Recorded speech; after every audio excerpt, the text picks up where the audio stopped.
Ay, good morning din. Ikaw yung mag-a-apply ng trabaho? Opo, sir. Ito po yung resume ko. Mr. Rodrigo, no? Apo.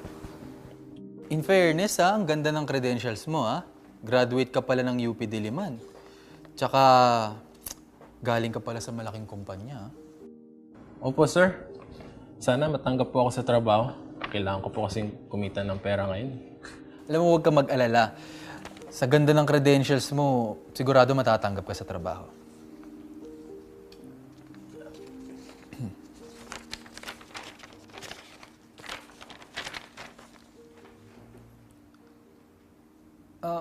Teka. Tama ba itong nabasa ko? Nasangkot ka dati sa krimen? Nakakahiyaman pong sabihin, pero opo, noon po nasangkot po ako sa isang krimen. Anong krimen yun? Nakapatay po ako eh. Pero huwag po kayong mag-alala. Kasi napagbayaran ko na po yung kasalanan ko. Nakulong na rin po ako ng ilang taon. At kamakailan po, kakalaya ko lang po. Teka, pasensya ka na, Mr. Rodrigo, pero hindi kita matatanggap dito sa company. Ha? Bakit po, sir? Kaya ko pong gawin mga papagawa niyo sa akin. Oo nga, pero dati kang kriminal eh. Ayoko nang may kriminal dito sa company namin. Pero sir, napagbayaran ko na po yung kasalanan ko. Pinagsisihan ko na po lahat yun. Kahit na, ang dating kriminal, mananatiling kriminal. Sige na, Mr. Rodrigo, makakaalis ka na. Sir, mahawa po kayo sa akin. Wag. Kailangan ko po kumita ng pera para sa pamilya ko. Pasensya na, Mr. Rodrigo.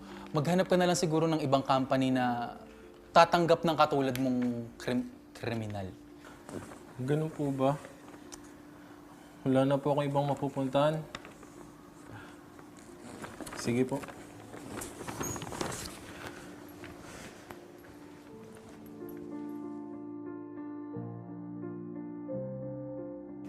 Magandang credentials nito.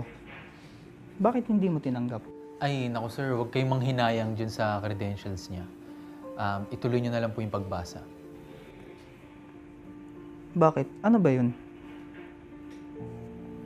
Sir, sa last page po, tingnan niyo po. Buti pala sinama natin yan sa info natin. Dating kriminal po pala yan eh. Ano daw yung naging krimen niya? Sir, nakapatay po yan, sir.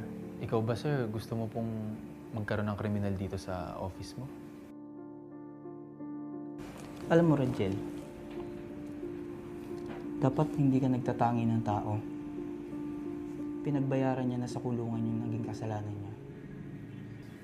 Kahit